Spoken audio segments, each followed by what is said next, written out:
Muy buenas noches para todos, bienvenidos a Sala de Prensa. Sé que muchos de ustedes han escuchado el día de hoy titulares y noticias relacionadas con el comunicado de la farmacéutica Pfizer sobre el intervalo entre la primera y la segunda dosis de su vacuna contra el COVID-19, lo cual ha generado polémica, confusión. Por eso vamos a poner este comunicado en contexto, vamos a analizar sus alcances y que ustedes puedan tener en cuenta cuáles son los aspectos que se toman para estas decisiones y más en un momento de crisis. Para ese análisis nos acompaña esta noche el doctor Carlos Saavedra. Él es médico infectólogo, director del Consenso Colombiano de Atención, Diagnóstico y Manejo del COVID-19. Doctor Saavedra, muy buenas noches y gracias por su tiempo. Buenas noches, doctora Fernanda. Muchas gracias por la invitación y permitirme aclarar algunas dudas para la comunidad.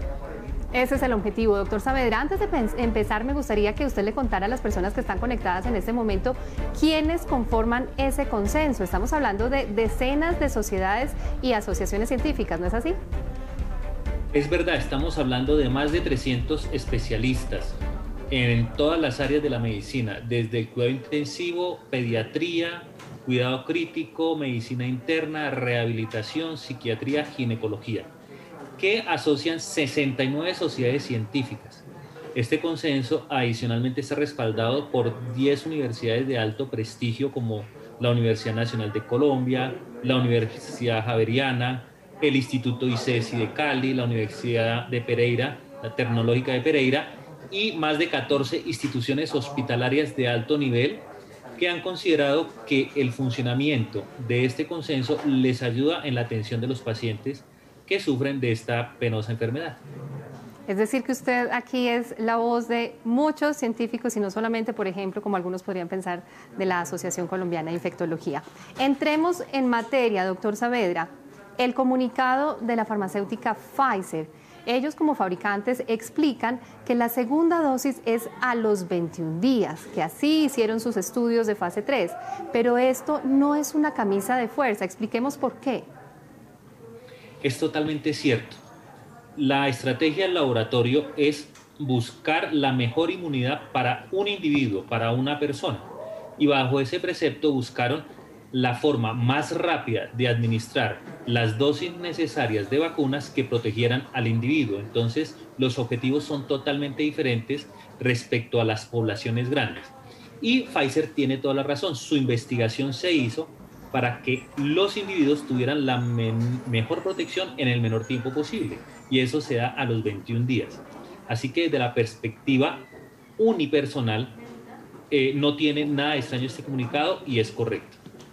Incluso ellos al comienzo de este comunicado de prensa explican que las recomendaciones en la dosificación las toman, son las autoridades y teniendo en cuenta principios de salud pública. ¿Eso a qué hace referencia?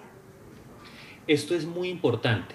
Hay que entender que son dos cosas diferentes, la protección a la persona y la protección a la población. Cuando hablamos de la protección a la persona, pues indudablemente el mejor nivel de protección se alcanza con 2 dosis. Cuando tenemos muchas personas por vacunar y muy pocas dosis disponibles y hacemos referencias a todo el mundo en todas las condiciones posibles, las dosis a administrar son muy pocas porque no alcanzamos a cubrir el total de la población. Entonces es más importante tener un nivel de inmunidad moderado en un mayor número de personas que una gran cantidad de inmunidad en un individuo y teniendo muchas personas susceptibles. Entonces, en ese escenario estamos hablando que comparamos la inmunidad de 50% de la población contra 75% de la población. Estamos hablando de un 25% de diferencia en protección efectiva.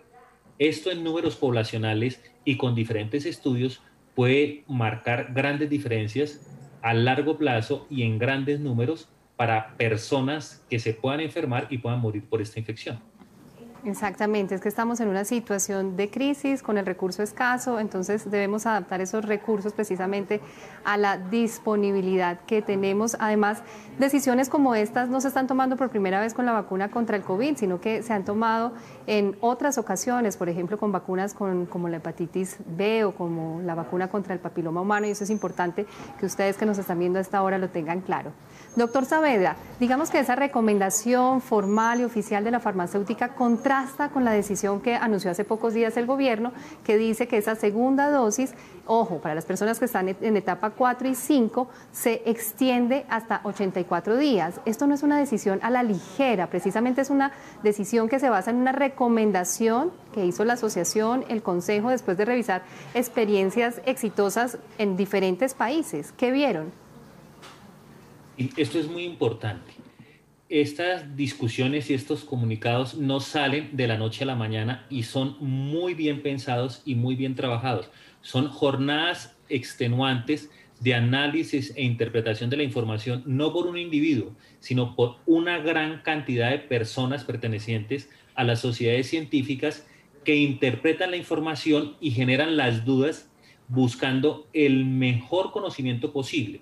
Adicionalmente, todas las conclusiones que nosotros podemos sacar están avaladas y optimizadas por el Instituto de Evaluación de Tecnología, que es un ente totalmente independiente que solo revisa que la información sobre la que se están tomando decisiones sean correctas. Adicionalmente, evalúa que las decisiones que nosotros podamos tomar representan la información que se está presentando, o sea, no nos permiten tomar decisiones a la ligera, hacemos consensos, evaluamos la información, buscamos métodos para tomar la mejor decisión posible y con eso generamos propuestas, porque el consenso colombiano no fija leyes, solo hace recomendaciones, funciona como un ente totalmente independiente a el Ministerio de Salud y solo toca a su puerta para decirle hemos analizado esta información y queremos proponerle estas recomendaciones. El ministerio observa, tiene su propio estamento evaluador de la información, tiene su consejo de revisión del Plan Nacional de Vacunación y nos escuchan, pero no nos hacen caso siempre. Ellos evalúan también la importancia y el impacto que puedan tener las decisiones y la forma en que esa política podría llevarse a cabo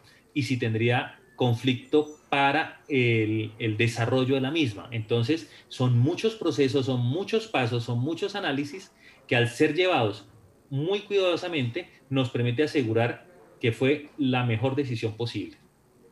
Esta es una recomendación y definitivamente una decisión que se ha tomado a lo largo de varios meses, no ha sido tampoco de un día para otro. Y también vale la pena aclarar, doctor Saavedra, que Colombia no es el único ni el primer país en adoptar esta decisión. ¿Cuáles son esos países que ya tienen experiencias exitosas? No, el primer país que hizo esto fue la Gran Bretaña y el Reino Unido presentó esa propuesta como plan de salud de mitigación de un momento pico de su pandemia y de alta mortalidad. Y lo que ellos querían era buscar la mayor cobertura posible.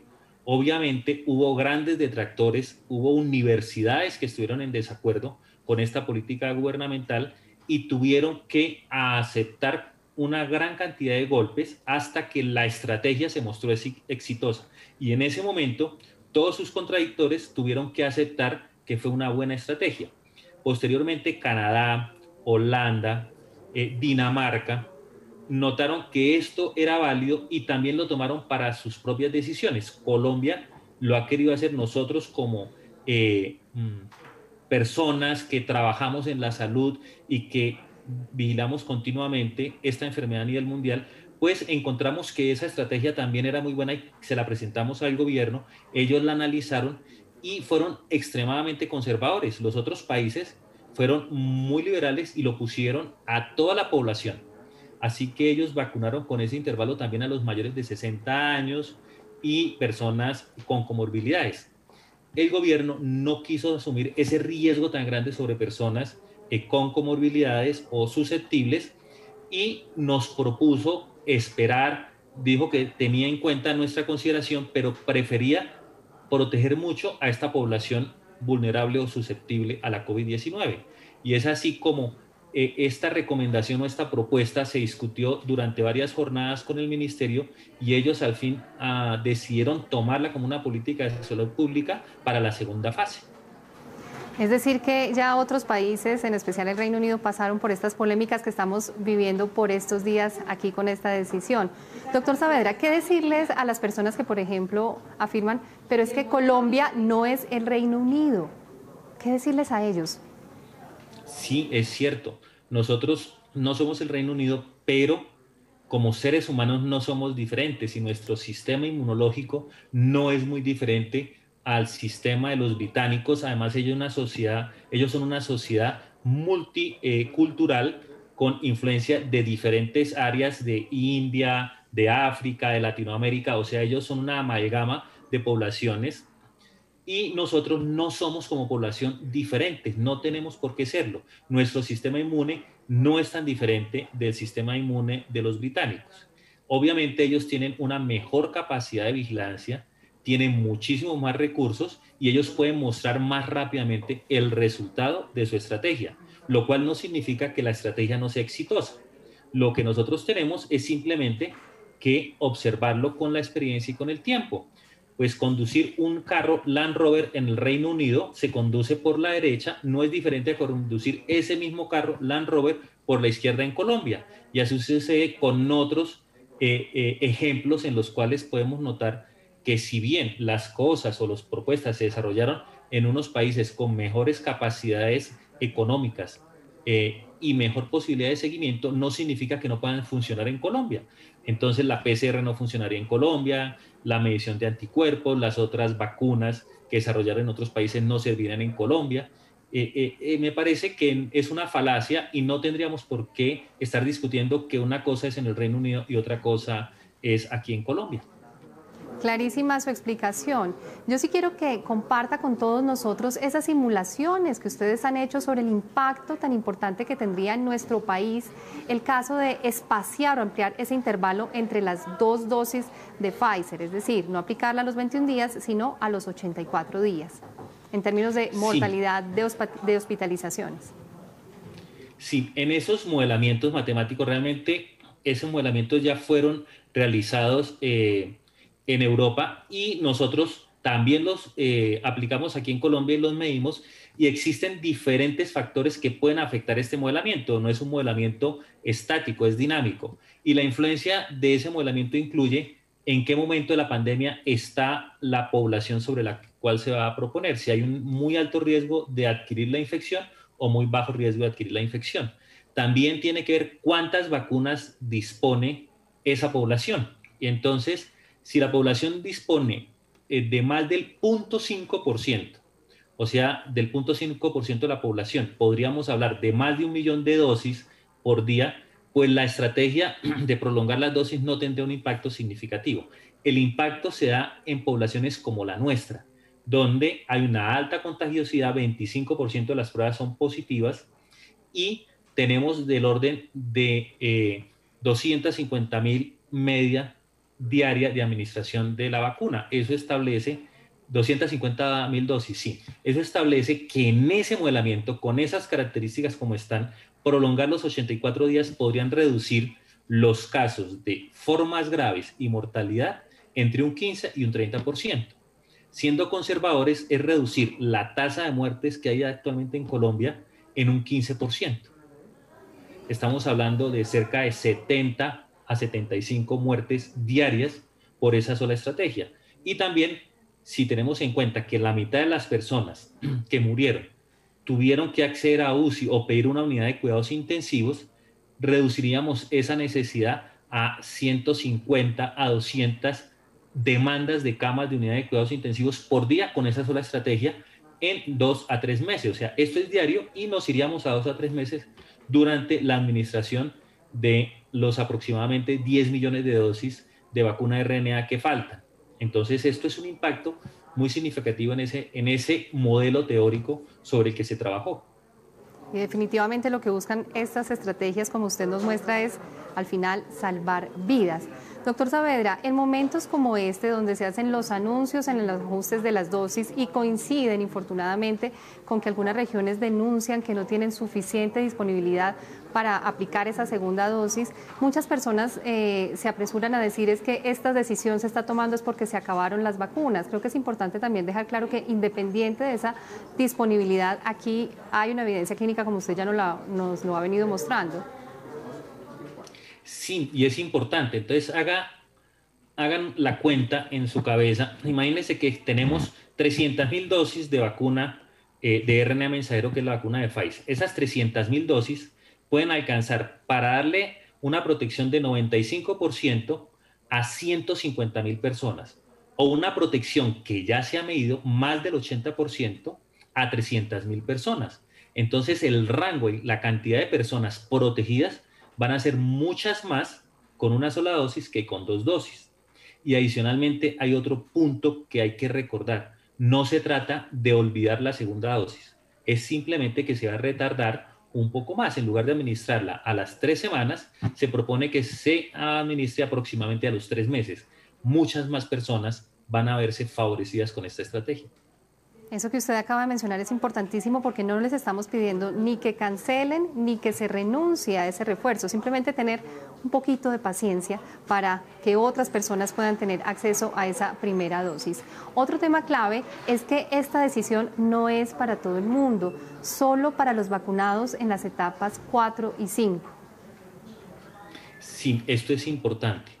Entonces, estamos considerando que las personas que van a recibir esta forma de administración retardada, entre comillas, son personas sanas previamente, que tienen menor riesgo de complicarse si adquieren la infección por el COVID. Ese menor riesgo hace que tengan mejor potencia de responder, mejor capacidad de responder a la vacuna.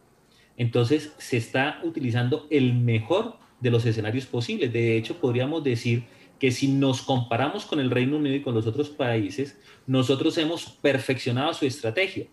Y no es por orgullo ni por vanidad, es porque ellos en su estrategia dijeron, necesitamos ahora proteger, ya tenemos una gran cantidad de población protegida, ahora aceleremos la vacunación sobre las personas de riesgo. Nosotros nunca desaceleramos esa vacunación sobre las personas de riesgo. Entonces, miren, tenemos los dos mejores componentes de esa estrategia.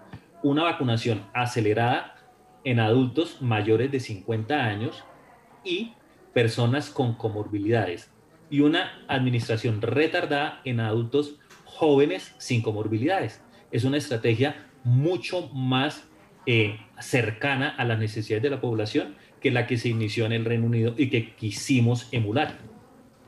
Dentro de esta polémica, algunas sociedades científicas han dicho, ¿por qué no dejar esa segunda dosis máximo a 42 días, como incluso ha recomendado el mismo fabricante? O si se va a extender hasta 84 días, ¿por qué no acompañarla de otras medidas como la vigilancia inmunológica y farmacológica para saber el impacto de esa medida en nuestra población? ¿Cuál es su opinión al respecto? Que sería ideal, sería fantástico poder hacer eso. Siempre recordar, si tuviéramos disponibilidad de al menos 1 millón de administraciones de dosis diarias, esta estrategia propuesta pues no tendría ninguna relevancia ni ningún impacto sobre la reducción en hospitalización y mortalidad. Es cuando estamos con restricción a 250.000 a 300.000 vacunas por día. Entonces, sobre una estrategia de estas características, claro, sería ideal poder evaluar la respuesta inmunológica de los individuos, pero no tenemos la capacidad como país para estructurar y medir este proceso.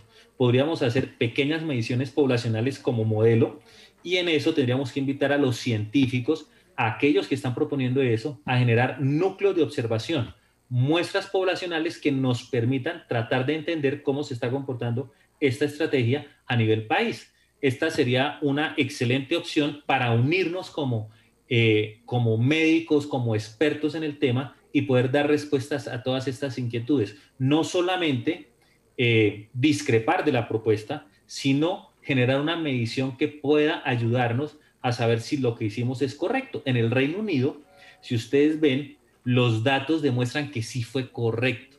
La mortalidad sigue siendo muy baja. Ellos solo tienen la mitad, ni siquiera 48% de la población del Reino Unido tiene las 2 dosis, pero aún así la mortalidad es de una cifra, no son de 2 cifras como las nuestras, no son así de gigantes.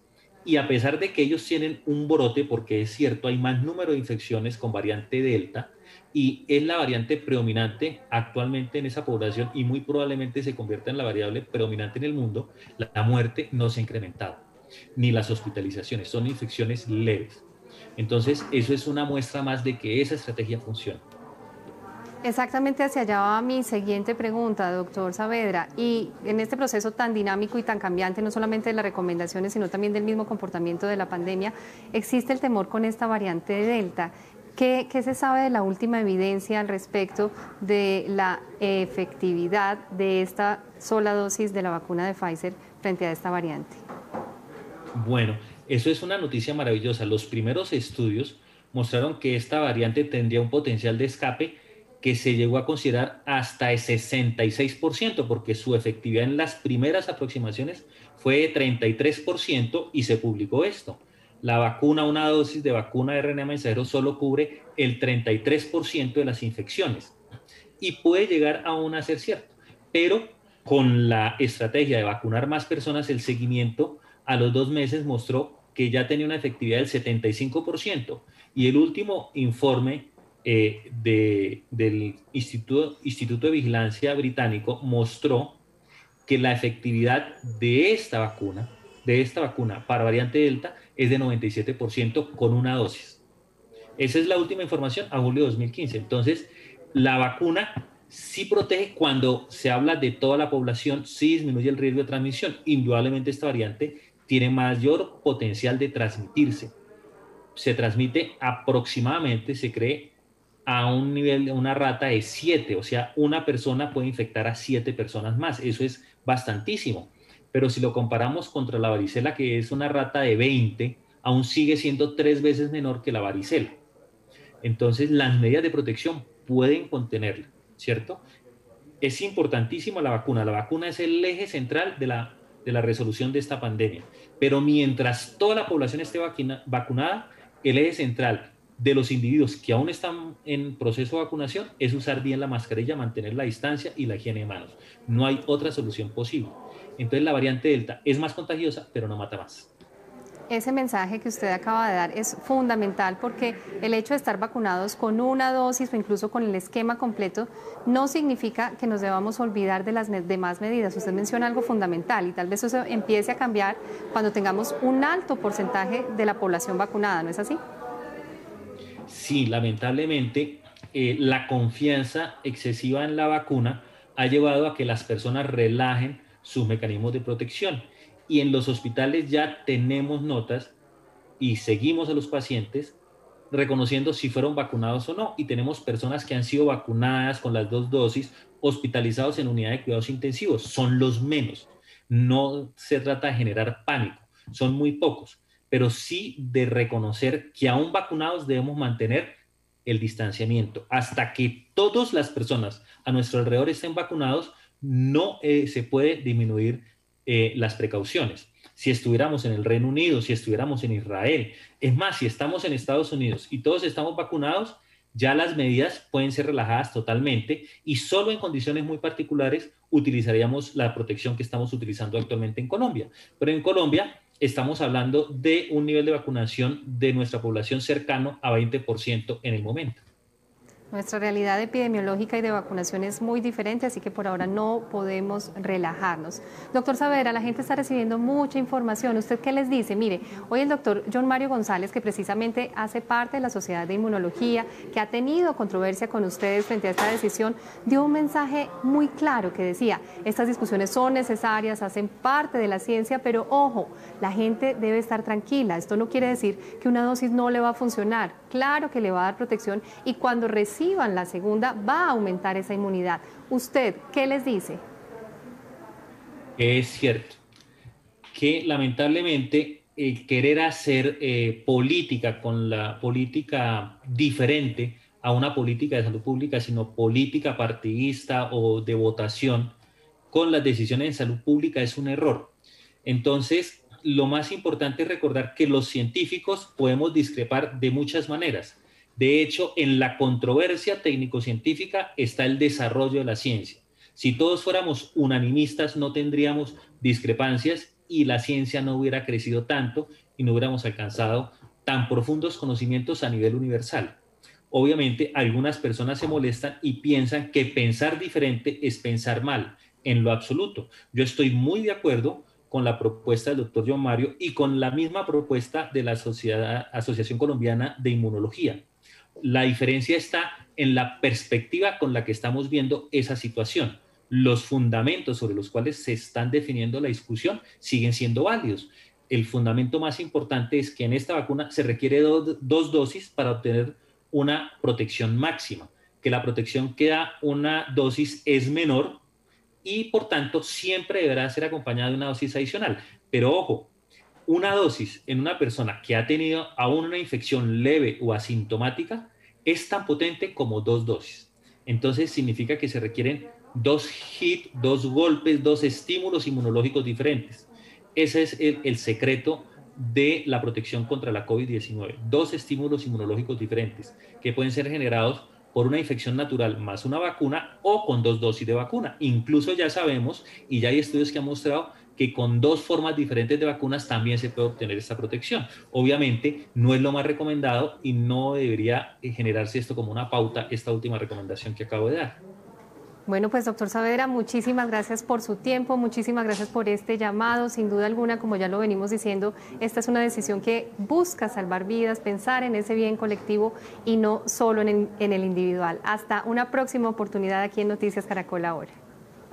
Doctora Fernanda, muchas gracias por la invitación y gracias a ustedes por su atención. Feliz noche. Gracias también a ustedes, a todos los que se conectan. No olvidemos, por favor, que estamos en una crisis, que debemos optimizar todos esos recursos, que en condiciones ideales sí, deberíamos hacer muchísimas cosas. Pero como la misma farmacéutica dijo hoy en su comunicado, hay principios y situaciones excepcionales de salud pública que llevan a que se tengan que ajustar las recomendaciones formales. Confiemos en la ciencia, confiemos en las vacunas y, por favor, no bajemos la guardia. A todos, feliz noche.